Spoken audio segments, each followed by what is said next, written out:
His name is Brion Gysin.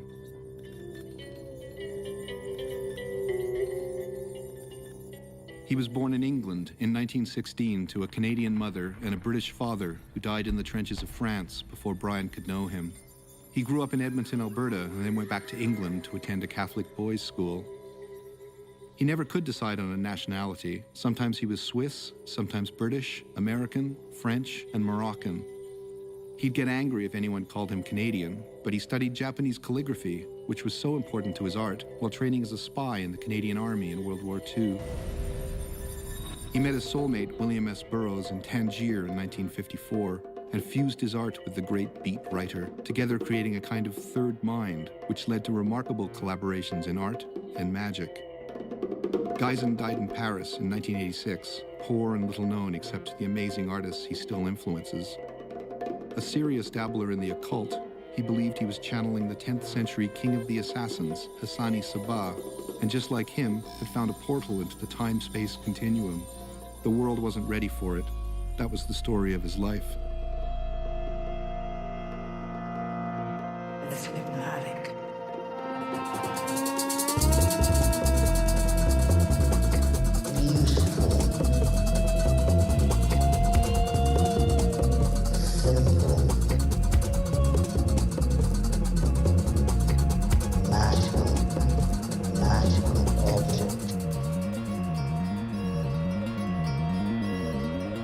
Have to look at it with closing the eyes. Yes. Why did you close your eyes?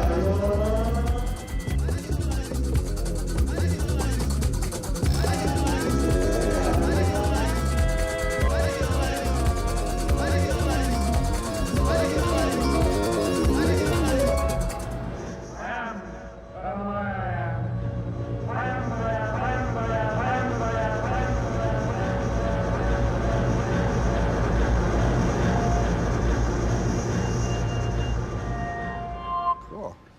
Wow. So was it a bit of a bugger to make? Mostly because of the motor. Yeah. You were saying it's 10 hertz? 10 hertz is what we're after. It's got to be Okay. between 8 and 13. 10 is what we're after, is the ideal. And it creates this stroboscopic light effect, which if you close your eyes, engages the alpha waves in your brain, because it's the same dream state thing, right? Okay. And a lot of Yeah, people yeah. get hallucinations and this kind of thing, right? And 1 in 4,000 people will have an epileptic fit. We didn't know to close our eyes. Everybody was staring at it. No, no, no. The whole point is you close your eyes. All the stuff we read on the internet, and nothing said anything about closing your eyes. You're kidding. They just Really? said to stare at it. Yeah? So, and staring at a 100-watt light bulb as No, it's- that's just going to be a little bit painful. Yeah, and a bit dizzying after a little while. You get dizzy even with the eyes closed effect. Really? Yeah, but it's supposed to be the drugless high.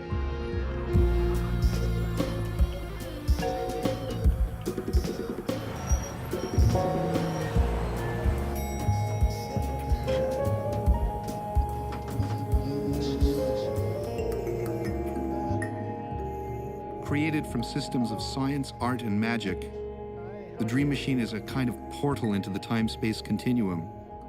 It opens a window on a magical universe, a very real place inside all of our heads. To bring the Dreamachine to life again, we need to take a journey to find the keepers of the secret knowledge behind this flickering device. Now, this is the idea that I had of telling Brion to put it on a thing, not to have it hanging down, but to have it on a fixed pole. Already, this looks wonderful. Well, I think But you're tormenting me, torture, total torture. Well, you've waited 30 years. What's another 5 minutes? 30, well, it's a lot, you know.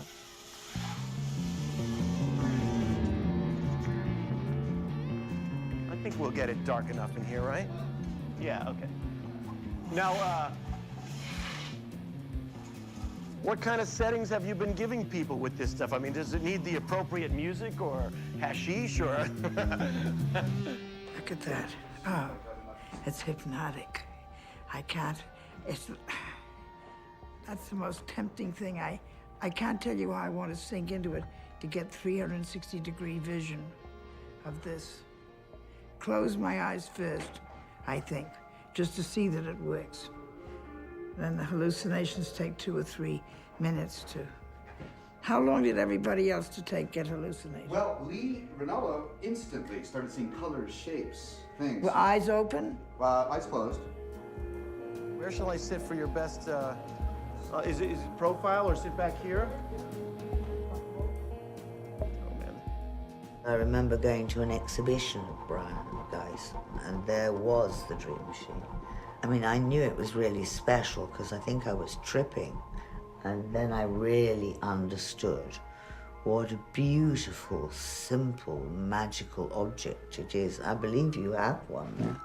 Oh my God, that's the way it should look. Oh, how beautiful. Oh. Oh, isn't that wonderful? Oh. Oh. Oh. Now, should we draw the blinds first? Oh, just. Yeah. You see? Yeah, that's the way it should be. That's the way it should be.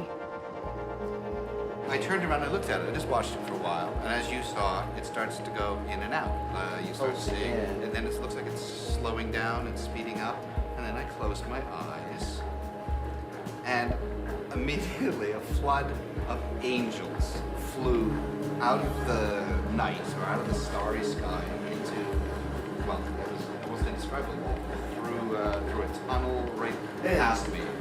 And it was a complete eureka moment. I just went, oh my God, this machine actually works. It's really like touching God in a way, you know? You're somewhere that you don't have access to in your daily life. It's kind of funny because the Dream Machine relates to that early forms of cinema as well as to like 60s drug culture, because boy, it's certainly evocative of a drug trip, just what I'm seeing. Yeah, I would trade this for a TV set. Well, I'm seeing the shapes, and then I see darkness.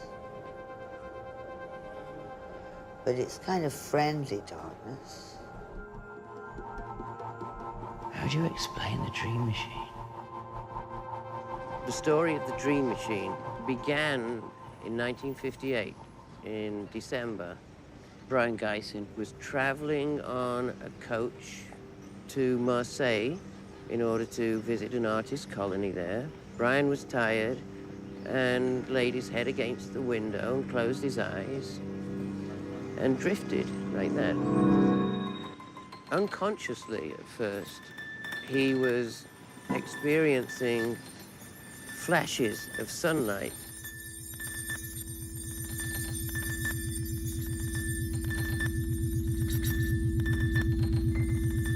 As I was riding down a road and closed my eyes in the back of a bus and had these extraordinary visions, which I thought at that time were some kind of spiritual grace which had been allotted to me. But I found out later that this was a purely physiological, neurological effect known as the activity within the alpha rhythm of the brain.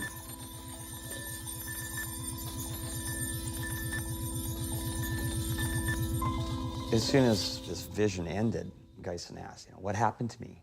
And the person he asked was Burroughs, his great friend, and they were co-inhabitants at that time at the Beat Hotel. And so he wrote Burroughs, what happened? And Burroughs wrote back, we must storm the citadels of enlightenment. The means are at hand. And he was referring to what was the Dream Machine, that there was a way to harness the visionary potential of light. There's very vivid reds and blues. But, Rock stars have always been really big on dream machines.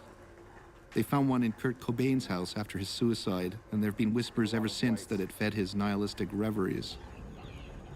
Something bad happened to Brian Jones of the Rolling Stones, too, back in the days of flower power. The Dream Machine didn't kill anybody, of course. It was just around. tranquil imagery, which is a good thing.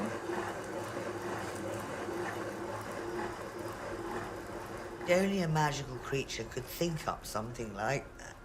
It is like a wonderful, idealistic idea.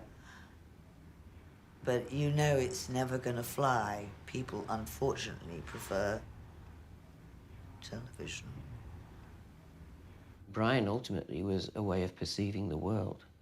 He wasn't a work of art, and he wasn't an artist. He didn't make things with that being the end in itself. Later on, he started to try to. But really, I think, behind everything, he was trying to teach people to see differently. You imagine a nation of people glued to their television sets, you know, all sitting in their living rooms, you know, mom, dad, the kids, the dog, the cat, you know, all sort of in this blue, gray light, bathed in this, and like automatons, you know, like a nation of automatons. And suddenly you have an alternative to that, and that alternative is a kind of a beautiful device that moves and that allows each of those people in that room to have a completely different experience, and that there's no sort of central authority that's you know, projecting this from a studio somewhere, but rather each of these people are inventing their own scripts and their own films. This was the ultimate way to defeat control.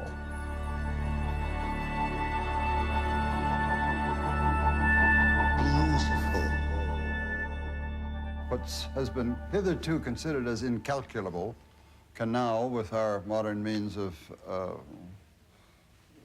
neurological aids, which are these machines that we're using, we can actually calculate them. Well, as soon as you calculate that, you come to the end of a sum, and therefore this must be a program. And if there's a program, there would seem to be a programmer. And this programmer is hiding behind the name of control.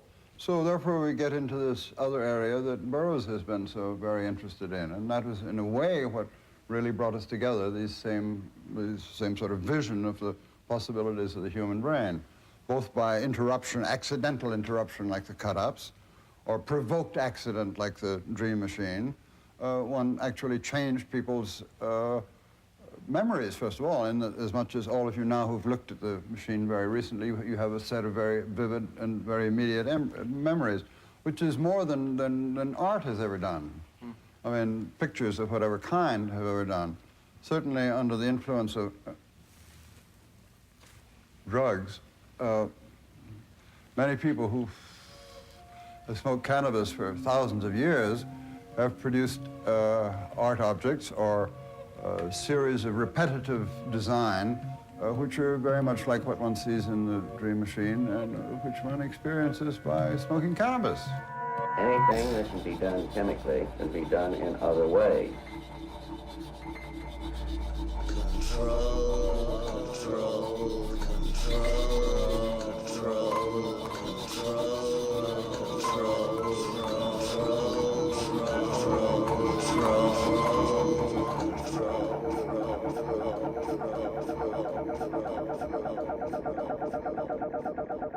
These guys were kind of like looking at the world as a particle physics of language, where if you had access to the right codes, you could access all sorts of distant realms, interstellar space, cosmic realms, magnetic pulses, you name it. So there was a kind of magic realism going on with Burroughs and Gysin. And the dream machines were meant to tap into these kind of magic code landscapes and let the subconscious become a kind of an open system. I usually don't show, but I'll do it for you, for Brion's sake, because Brion saw it when it was brand new. It's at least 30 years old, so it's faded slightly. See? Look, the oldest alpha wave machine or dream machine was staring into a fire, like a bonfire, and the flickering and all that. I mean, this was something to meditate on, and it's always different. In other words, you'll never see two flames exactly the same. I mean, build a little something in your fireplace, and you've created a whole world there. And you could take snap pictures of it, as I've done, and suddenly you see a demon face in those flames. You could say it was just an accident of shadows, but you could see quite specific things in the flames. Yes, yes, yes. Wow.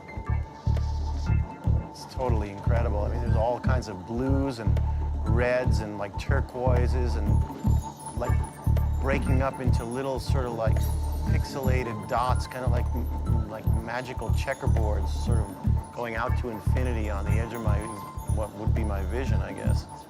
The pattern that goes on the back of my eyelids is basically my eyes are seeing through a small curtain of blood pulsing through my eyelids. So the color red and the orange of the interior of the Dreamachine kind of make a really interesting optical backdrop.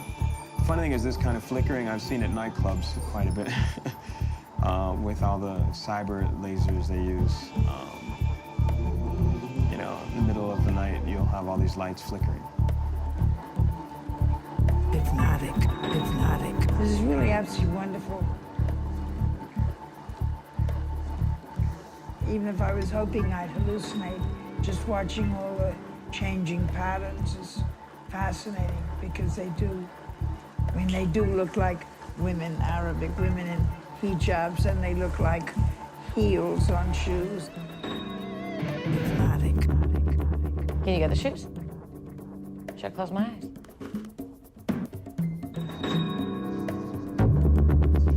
They induce so much pain that there's nothing else but to dream to get out of it, right? To get out of the pain. The Beats were three writers named Jack Kerouac, Allen Ginsberg, and William S. Burroughs, who wrote ecstatic, transcendent prose poetry that turned on a whole generation to a new way of seeing. They were the precursors of the hippies and the flower children, but with all the ecstasy and transcendence, they told the truth about the cruel shoes, the hard world. Truman Capote famously said that beat writing was only typing, and he wasn't totally wrong. The idea was spontaneous genius. First thought, best thought, words talk. And then that's when I introduced other colors. It would go warmer, more purple. And then it was funny when I leaned back, completely different colors. You know, so it's amazing. It's almost like it turns into its primary opposite, right? The brain is still is a black box. So you put something in it and something comes out. But what is actually happening, we don't know.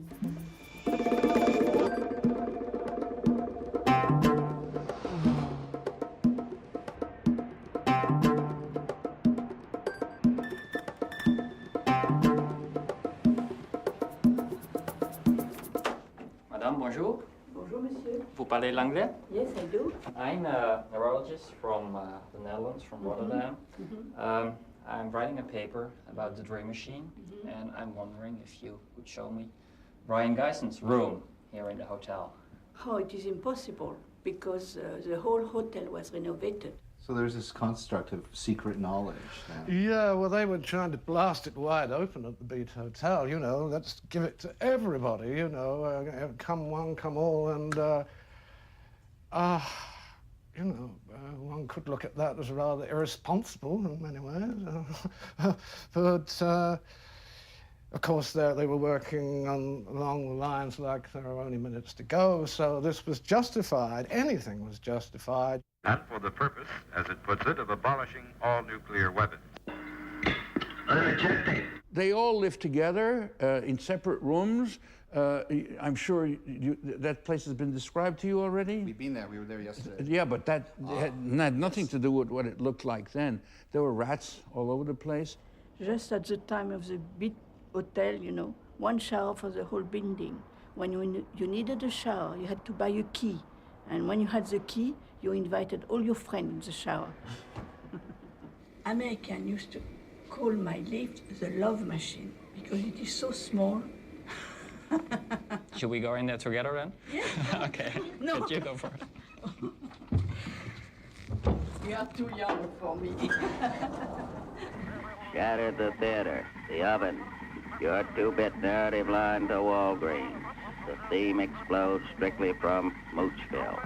His relationship, a very creative and fundamentally important relationship between Burroughs and he, not only in Tangiers and in Paris, but in New York and everywhere, was finally recognized as one of the great friendships of the literary century.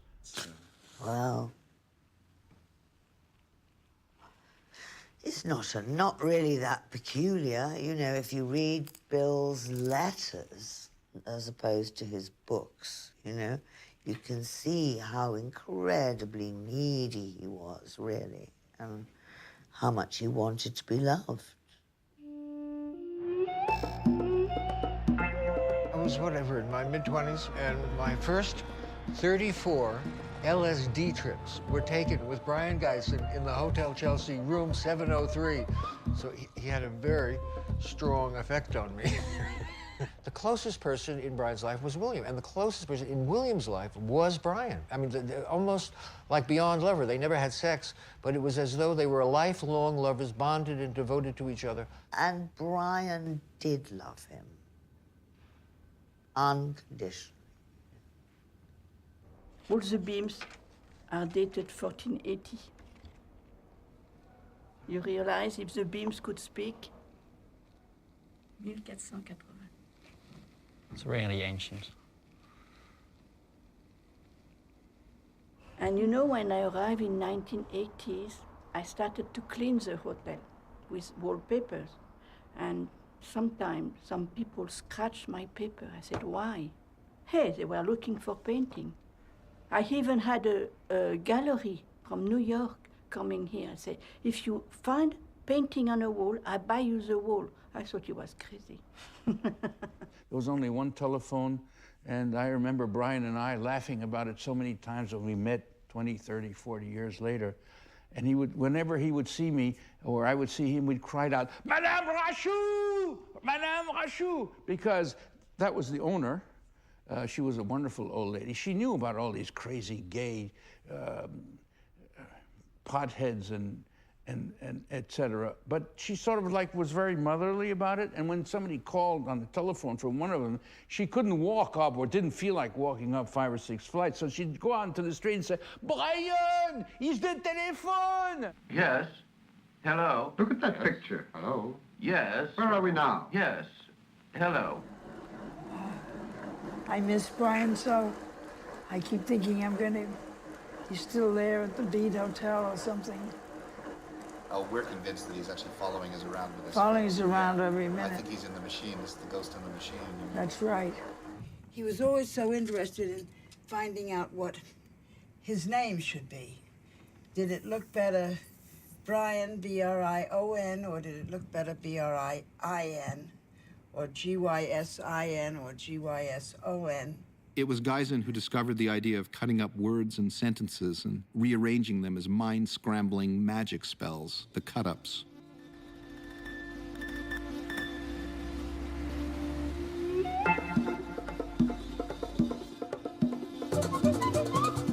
He was an important bridge between William Burroughs and Europe, William Burroughs and Morocco, a two-way bridge, and a great poet and an important painter. And a performer. He would be a commanding presence on stage, always very smiling and very gentlemanlike. You almost expected him to be a crooner, but of course, what came out of his mouth were not Hollywoodian songs. They were very post-Dadaistic, prophetic implementations.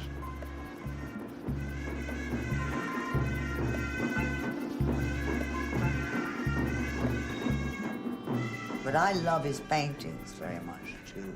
You know, all that is very interesting, but I just love his ordinary sort of paintings. Gysin, lui, réinvente cette grille, se la réapproprie, et avec l'idée du rouleau, de la Dreamachine et donc de la calligraphie, tout ça confondu, qui donne corps à une œuvre vraiment complètement unique.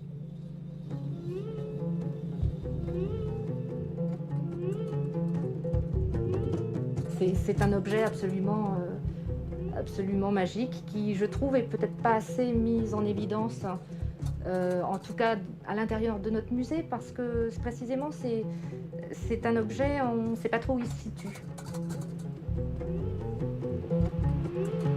Oh, the bulb didn't come on it. He gave me a copy of Let the Mice In, which was a really, really beautiful book. I was wild at the time. I've lost the book. I don't know where it is. But Let the Mice In was great and proposed the same idea that the cut-ups do. Basically, if you can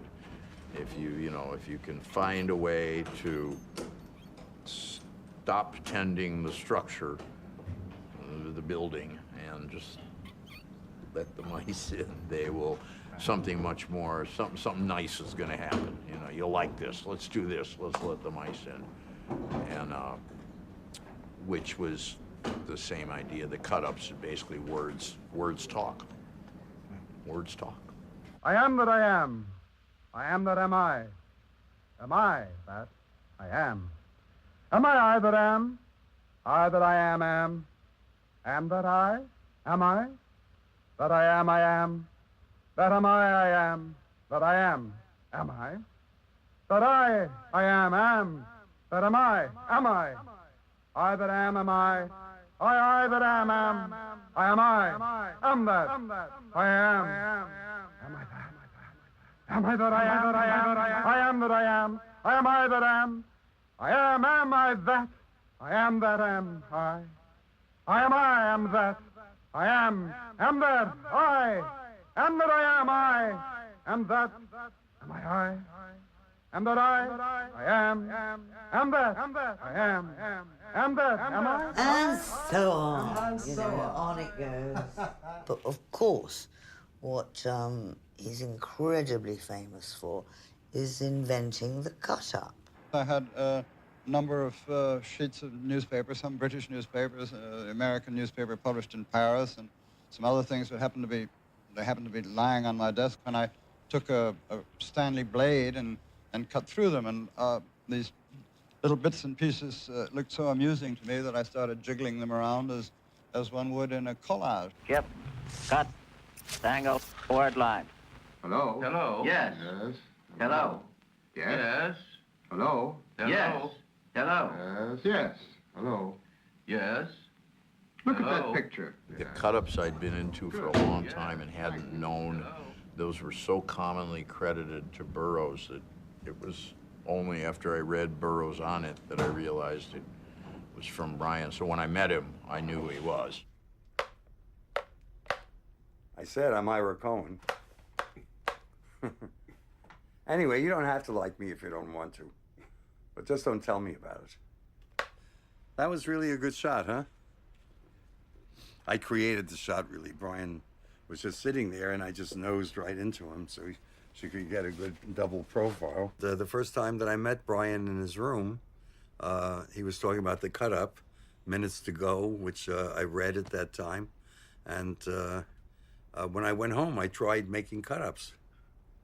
So I made a few, and I used that technique here and there to somehow get something started when I just felt like writing, but I didn't have anything in mind. And then I start thinking, okay, I'll play the cut-up game. And sometimes it would actually really work. Throw it out the window, and it'll come in the door. John Latouche to Brion Gysin. For Brion Gysin, the original blue-eyed sailor of the Sahara, welding your ship with rivets of Japanese calligraphy, you tack your sails of smoke and rise like the golden eagles of Fabergé, stolen from the blunted edge of a Tangier fantasy. Searching in a world of reflections, I invoke the spirits, both celestial and demonic. He said, I write to be loved. And for his writing, one cannot love him too much. But for his talking, one could love him like all the time, you know, like hugging him. He was such a grand character. His voice and his the way he was walking and moving. It was just beautiful. And the next row of windows on the 6th floor where Brion Gysin stayed. This is where we first met in January 1972. The same year at Christmas, William and Brion invited me to spend Christmas and New Year's with them. And I spent like 2.5 weeks in this house. And it was a fantastic time. I mean, there was quite a bit of difference in age. And what was fascinating was we had the same concerns. At night we would find out, is there enough whiskey? Do we have enough to smoke? Where do we get any food? And how much money do we carry around? I said, these old guys, and so famous and prominent, and the same concerns as I had.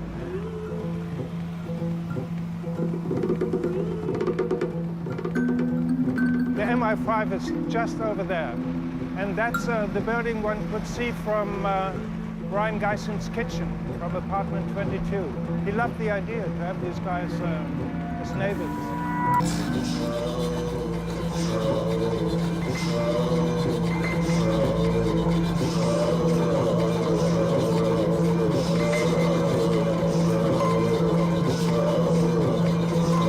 Whispered in my ear once, you know, Gysin worked with the CIA.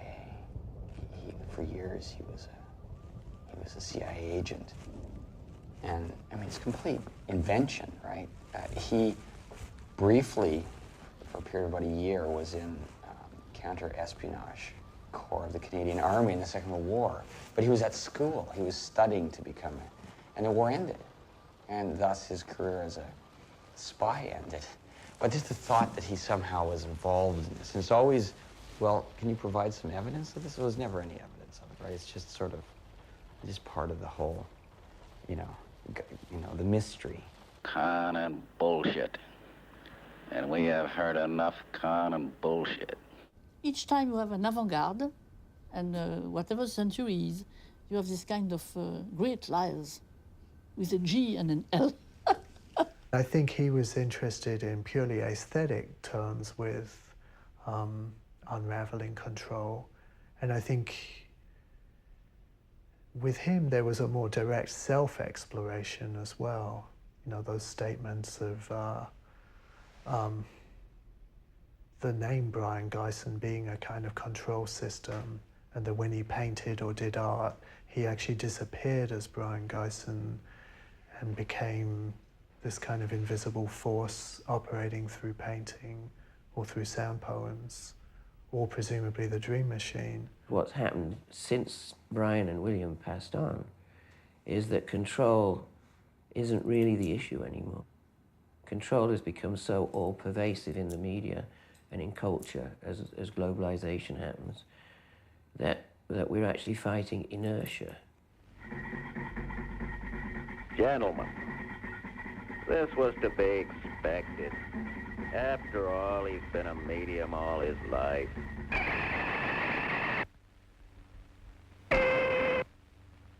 Aristotle already said that a man thinks through images, with images, not concepts, not words, images.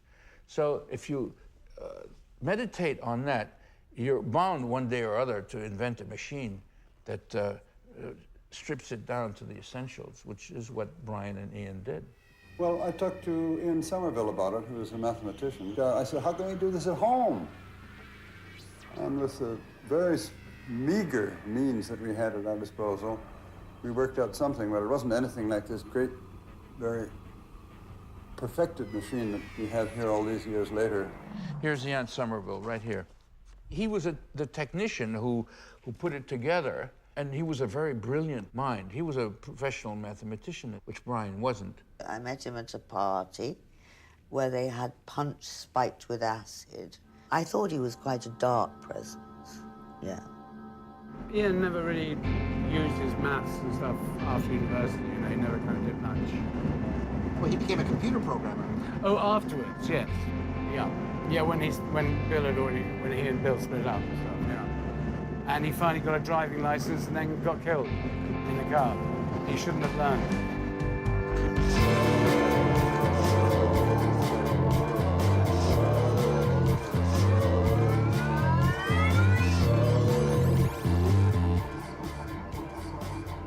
Now what it says is healer sauce or healer sauce.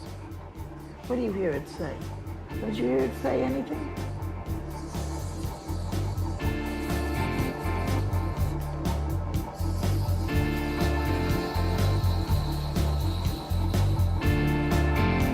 You hear it?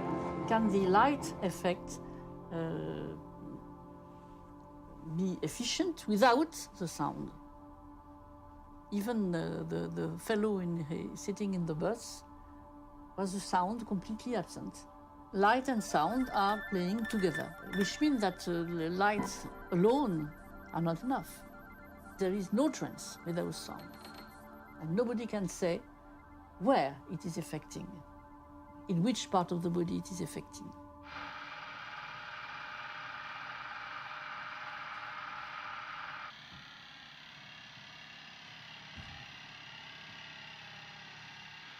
Many a sailor has drowned after being mesmerized when the sun flickers on the waves near sunset or sunrise.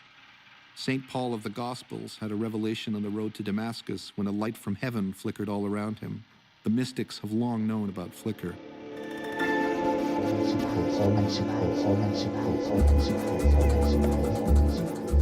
It's alleged that Nostradamus would do this, you know, with this direct sun, sitting in a tower with the sun on his eyelids, and that this is how his prophetic visions were produced. This is The Living Brain by William Greywater. William Burroughs, I think, was the first one who read it. He handed a copy to Brion Gysin, and Brion Gysin first read about the flicker phenomenon. The flicker effect was widely reported, and so in The Living Brain, which was his popular work he wrote in 1953, what he claims is that the flicker effect was first discovered by a group of soldiers who were travelling down a kind of tree-lined lane in France. So Walter's interested in the use of kind of like photic simulation and the use of light stimulation, first of all, just simply as a technique for triggering epileptic seizures. And what he's doing in his clinical work is trying to find the brainwave patterns which map onto epileptic seizures. But from that point, then flicker starts to take on a life of its own. And it escapes from a clinical setting out into the kind of beatnik world. Now meet Dr. Greywater of Bristol. Why the torch? Well, here's the reason. It's Toby, a mechanical tortoise with an electronic brain which functions like the human mind. I mean, a lot of people credit him with being the father of artificial life. To some extent, Walter can take credit for that. I mean, all Walter was trying to do was trying to demonstrate that what we see as very kind of like spiritual or transcendent experiences can in fact be modelled out of relatively simple devices. It can also negotiate obstacles. When it hits an object, the pressure on the shell causes a short circuit of the photoelectric cell mechanism, and the tortoise moves at random until it is free of the obstacle. Greywater speculated that our ancestors, seeing the sun flickering in the leaves, would fall into spiritual trances, and this is where we got the idea of the tree of life.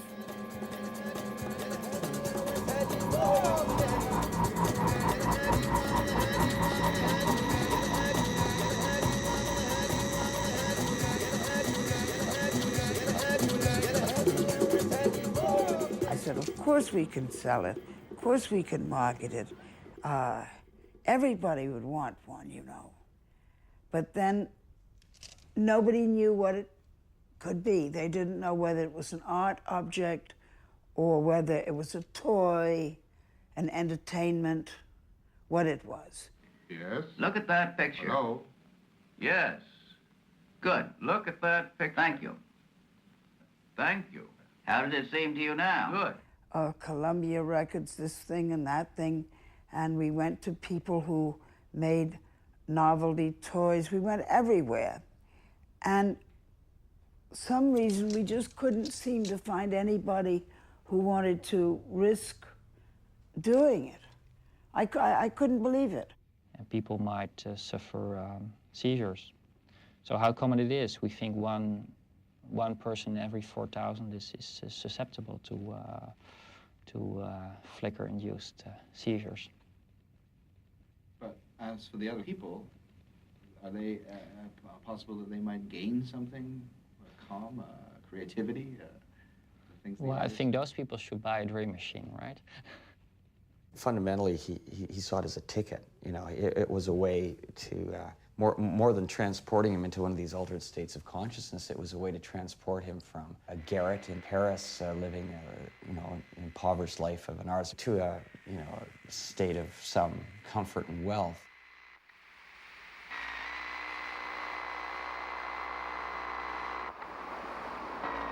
Olympia magazine, he has sort of this sort of an early version of it where it was actually in the, that you could cut out the cylinder and pause and paste it all together and put it together, and on your home LP phonograph record turntable, you could put this thing and do it. Anybody else like Brion, who had sort of this idea, and more or less at the right time with the right connections, would have parlayed into some gigantic thing, and have $20 million in houses in Malibu and whatever, just put nothing, like a lava lamp. That happened to the lava lamp, but somehow Brion was never able to do it. Well, a lava lamp is just camp.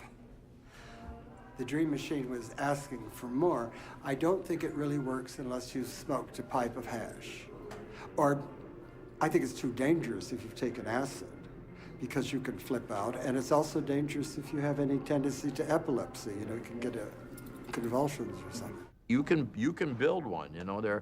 It's sort of like the Ark of the Covenant in the Bible, where they give these 23 pages of instructions. Now, God says you have to make this 23.5 cubits this way, and then throw a sailor's knot 5 cubits to 42 degrees over here, and, you know, and cover it in purple cloth always, you know. We're actually going to bioengineer a Dream Machine. We'll take a bunch of fireflies, isolate the phosphorescence, and then turn it into some type of flickering mammal. No. Here's our anarchist cookbook to make a Dream Machine. This is like first-year art school stuff. It's great. You have a nice little list of ingredients. You need a centimeter ruler. You need a set square, thin lead pencil, 1 rubber, which I'm assuming is not a condom. Cardboard glue, something to cut with, 100-watt bulb. The tabs of the cardboard just go under here, and then you place it on. It's gonna all be taped. Ready to go? It works beautifully. It really is that simple. But there was a time when we thought this would be the great drugless turn-on of the 1960s. And I got myself into all sorts of complicated deals with Philips, who make those light bulbs and things like that one in there. And they really were looking for machines that would send people to sleep. I was looking for machines that got people more awake, so this is where we're at. I think they were trying to sell it to Pi Television, weren't they? Yeah. Or Philips or something. Philips. It was at Philips. I guess they didn't want to get into bed with Brion Gysin, really, would be my guess.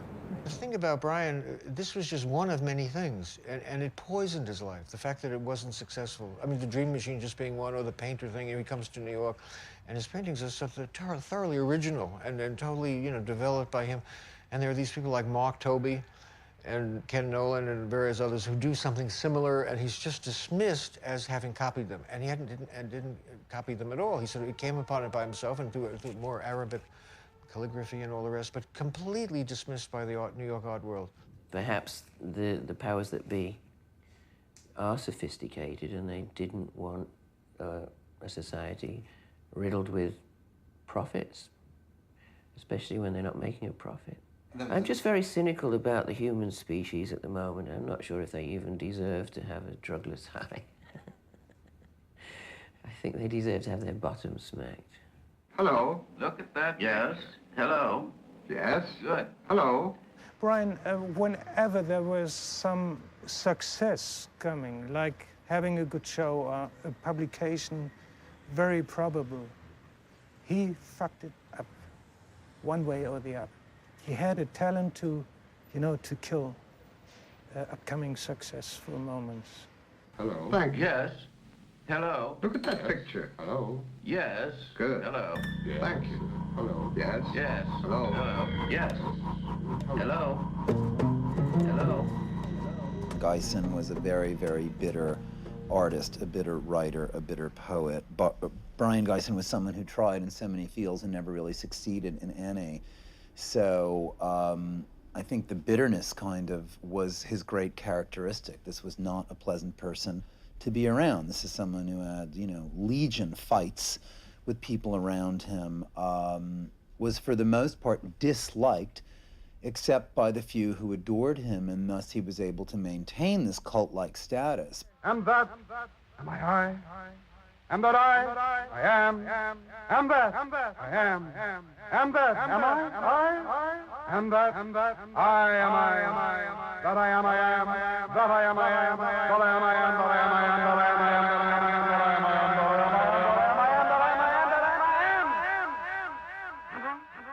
The moment I met Brion, everything, it was as if, you know, you've just turned a switch and the rest of the world goes a diluted grey. And the world inside Brion's sphere is psychedelic colours. It was that different.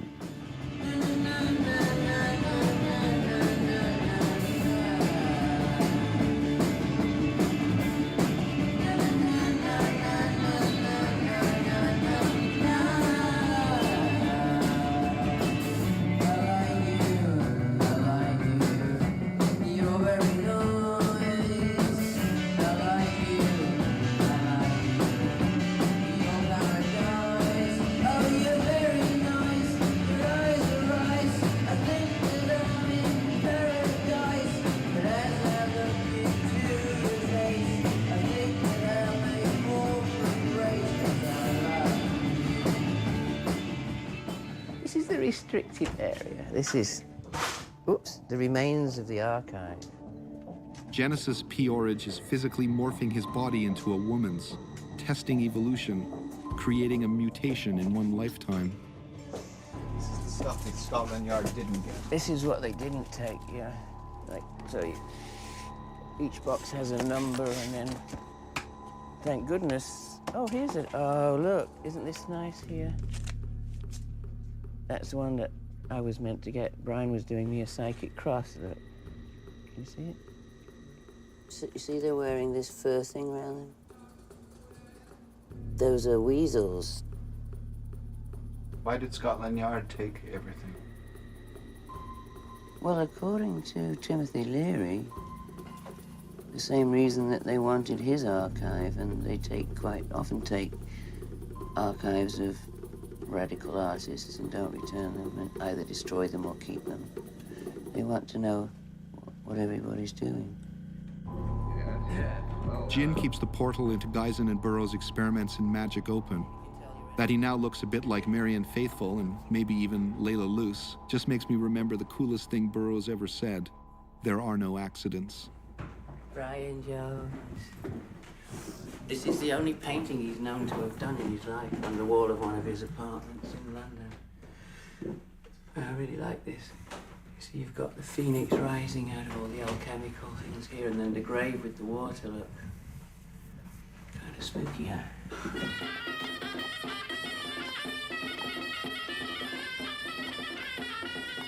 I knew that Brion Gysin had met Brion Jones, and the final project Brion Jones worked on was a recording of the master musicians of Jajuka. Of course, it was a sort of pilgrimage to see Burroughs and Bowles, and of course, Brion. Already he was extremely involved in the Jajuka group, which is a bunch of heavy witchcraft, pre-Islamic brotherhood of men doing strange things, like bringing about ghosts. Gysin and the Beats were drawn to Tangier in the 50s when it was an international free zone. It was in Morocco he discovered his past identity as a 10th century king of the assassins, the old man of the mountain, Hassani Sabah. Feast time came around, the Eid al-Kabir, when each head of a family in all of Islam has to kill a sheep in memory of Father Abraham's sacrifice. I would make an attempt to get up there and occasionally take friends who were capable of listening.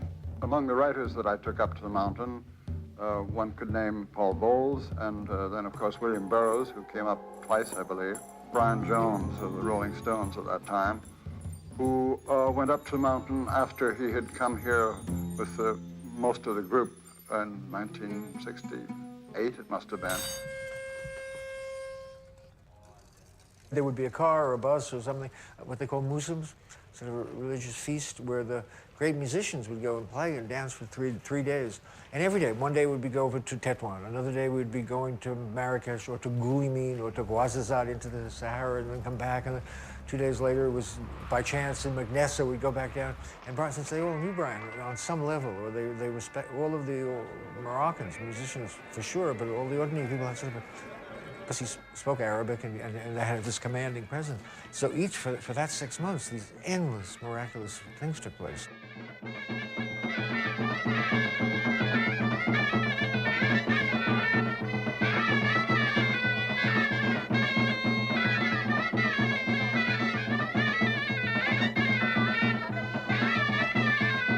Brion wasn't just a passing through. He lived there.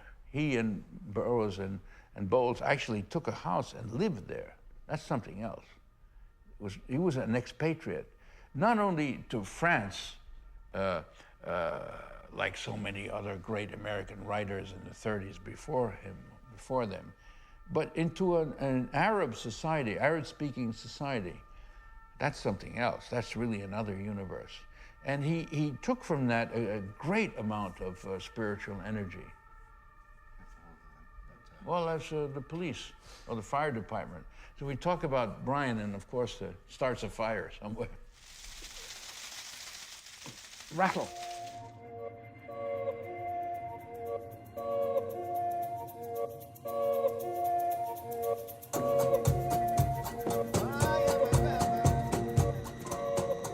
Burroughs, and I think Gysin helping him, were seriously working on putting spells on the astronauts in outer space, in the space station. And the idea that these people that went into outer space would be contacted by entities.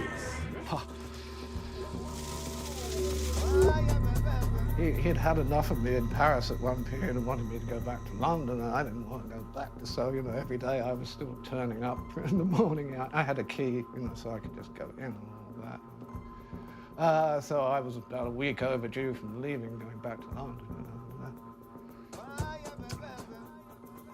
He didn't say anything, but suddenly everything I touched in his apartment, glass, you know, I shut the windows, everything, it would break every time. Every time. Flowers in the vase, you know. And obviously it was getting quite scary. But also, I mean, it was, you know, there could be no doubt who was responsible for this, but at the same time, he was wrecking his own apartment. Oh, he was a devil with things like that. I think everybody's experienced telepathy. That every time that you say, oh, I was just thinking of you when you rang up. That happens constantly for just about everybody. Yet most of the people who have that happen will tell you they don't believe in telepathy. The word that comes up a lot is transcendence. They really believed in that. They weren't bullshitting. And that must have obviously intrigued you greatly. Well, yeah. Yeah, I mean, a lot more than the bloody Maharishi. This is where I make my sculptures, over here. A bit of a mess, I'm afraid. Jin believes that things made by artists are magical talismans containing the power of the artist within. Mounted on here, turning slowly. In the 60s, inevitably through the use of psychedelic drugs, some individuals that were incredibly innately creative had shamanic experiences and were channeling. I think Brian Jones and Jim Morrison and Janis Joplin are really easy examples, Jimi Hendrix, and others that we don't know the names of. But in other societies that we think of as primitive, as soon as someone starts to demonstrate the symptoms of being shamanic, of having these abilities to see other dimensions or be visionary, they're taken and looked after and protected and trained and given different disciplines to survive and to understand the shocks to their system, both mentally and physically. And it's a very honored calling. But in the West, in the 60s, these people were just seen as very extraordinary performers. But if you watch carefully what they're trying to do, especially on stage, with Jim Morrison and Janis Joplin, they're shamanic dancing. They're channeling some kind of spirit force. Recalling active agents, all recalling agents active, all. Brion Gysin, Hassan, I. You collaborators, you liars, you traitors. You now will speak to the world under the name of Hassan Saba. If Brian had a lineage or a teacher, it would be Hassan Saba, who was 1,000 years before. And maybe some transmission did take place. I mean, it was just on that level, just on that level, you know, very unexplainable. In the 10th century, from the Valley of the Assassins in what is today northern Iran, in the castle of Alamut, there lived a remarkable king, known to the world as the Old Man of the Mountain, Hassan Saba. He ruled a vast empire with no army to speak of. Instead, he would recruit assassins from among his young soldiers. Nobody can be sure of how he brainwashed them, but no one has ever achieved his level of success. Legend tells of them being given vast amounts of hashish, where they would fall into a blissful sleep, awakening into a garden of earthly delights which Hassan had set up within the castle. Hassan had founded a heretical Islamic sect, a whole new control system. The next morning, the soldier would be brought to Hassan, who knew all the details of the young man's dream, things only a god could know. The assassin was sent to a far-off land to befriend the local ruler. And he would serve him well over many years. But if there was a problem, if one day Hassan was disobeyed by the foolish king, the penalty was sure and swift.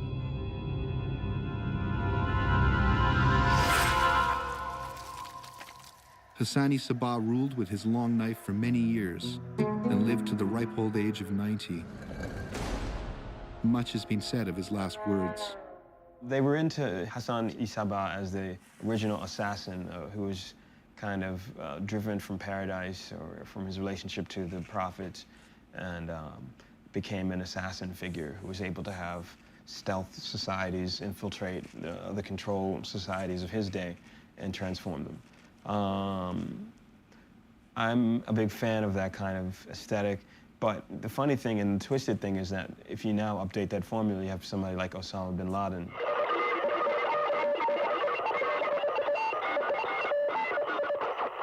They saw themselves as cultural assassins, you know, in a sense of sort of terrorism. And Burroughs himself put together these amazing essays about how to use sound as a weapon. Towers, open fire.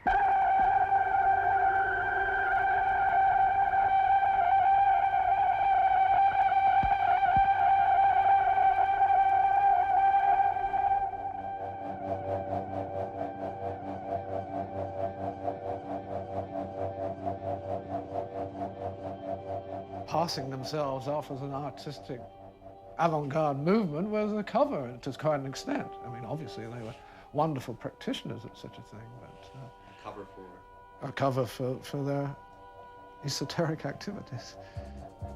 So studies have been made on these visions in the alpha band, and you also see all of these symbols which are common to all the great religions.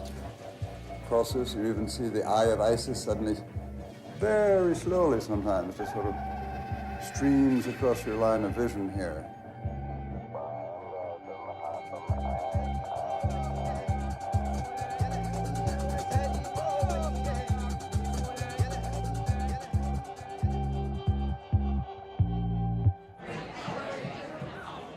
You know, Gysin at once wanted the Dreamachine to be an artwork. He wanted, you know, it was a sculpture, kinetic sculpture. But on the other hand, he recognized it really, it represented the end of art, because suddenly it was just light that was creating the imagery.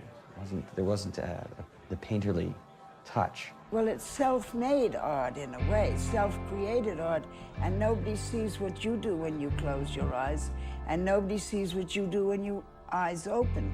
So it's totally individual art that's coming out of oneself. C'est ce qu'il dit. D'ailleurs, il avait rédigé un petit texte que l'on devait mettre à côté de la Dreamachine, dans lequel il dit effectivement que c'est la fin de l'art, c'est un objet à regarder les yeux fermés. Et puis, à la fois, bien sûr, ce qui provoque avec ce principe, c'est la naissance ou la renaissance de, en fait, toute l'histoire de l'art. How is this art? This is something that's coming from our neurological makeup. You know, it's a brain response to a stimulus. So it really, is that art? I don't think so. It's really the end of art, because suddenly everyone is an artist, because everyone can create this. Yeah, well, he thought it was the end of art, because you have to look at it with your eyes closed. Ah, right, there you go. That's over my head. I'm not smart. I'm not smart. Well, you're into transcendence. Yeah, no, right. You talk about golf and transcendence. Right, all right. But yeah, that makes you look at it with your eyes closed, right? Or you don't look at it. Actually, that's the way I used it. Was I never really liked looking at it too much. I liked being in it, or looking at things that, you know, as it projected on whatever was around. I just liked being there with it. I mean, you go deeper into your head at that point. You know, art doesn't stop when you close your eyes. I mean, especially in these days, you know, lots of people making art are making art that's more about concept or thought than anything else, you know? So in a certain way, ultimately, art is here. The ability to make your own inner movie is now a software thing, whether or not you have Garage or iTunes or iMovie or iPod. You know, all of the puns there are kind of Burroughsian. The iPod, of course, if you see those dancing shadows on every street corner of the industrialized world, People are dancing to their own, you know, again, turntables of the mind. So the invisible war going on here is between operating systems. It's eerie how a lot of the artists of the West, whether you were the Italian futurist, whether you were looking at surrealism, where they call automatic writing, all of them were trying to figure out what happens when the imagination gets caught up in these mechanical devices and we have to play back ourselves.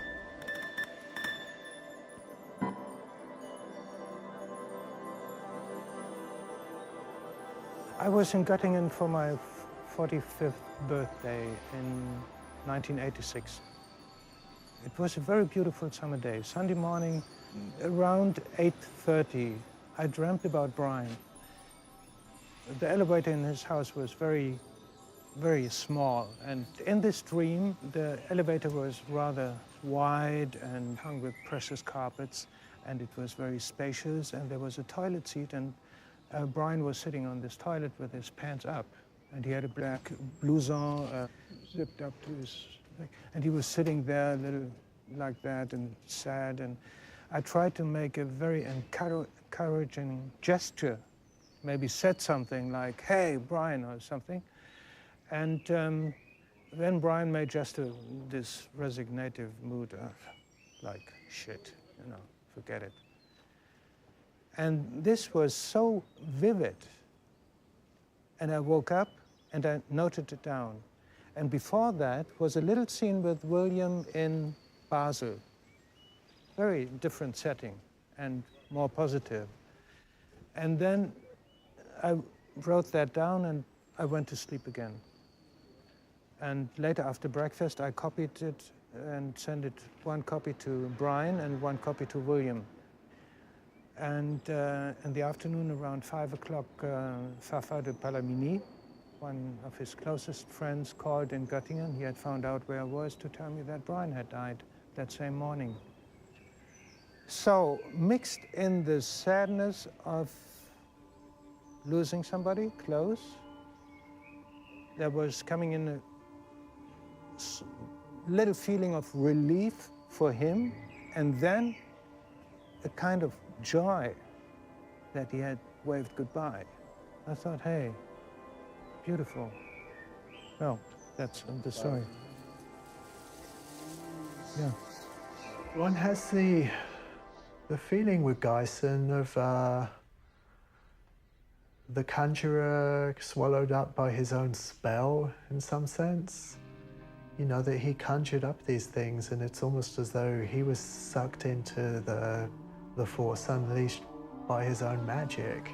He somehow disappeared as the agent of the forces that he was setting in motion. And that in some sense was a success. It actually proved that he was able to do something or other. And again, you know, that's why we're talking about him 20 years after his death, that some kind of force was unleashed and made its way into all these different channels of culture. But he himself seems to have disappeared in the process.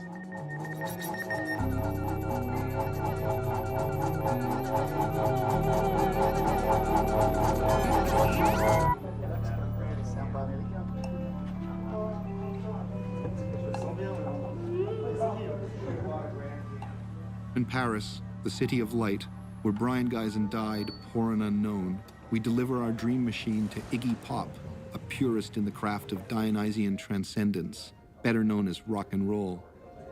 Oh, there it is. Beautiful. Yeah. Wow. We'll go off if we haven't been, like, strangled or if God knows whatever happens, and leave it on about... Just leave it until you come back home. No.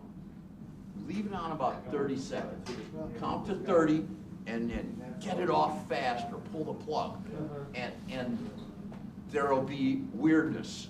Because it'll still be black. Yeah, and then the guy will have to figure out it'll be dark and then it'll be light and people will be pissed off. And everyone, what is the meaning? You know, it'd be good. Yeah.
Look at that picture. Yes.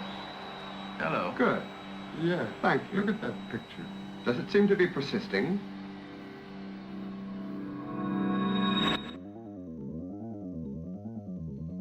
I am that I am. I am that am I. Am I that I am? Am I that am? I that I am. Am that I? Am I? That I am, I am. That am I am. That I am. Am I? That I am. I that am I. I that am. I am I. Am that. I am.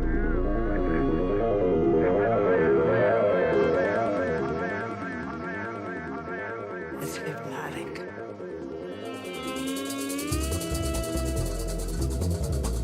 Beautiful.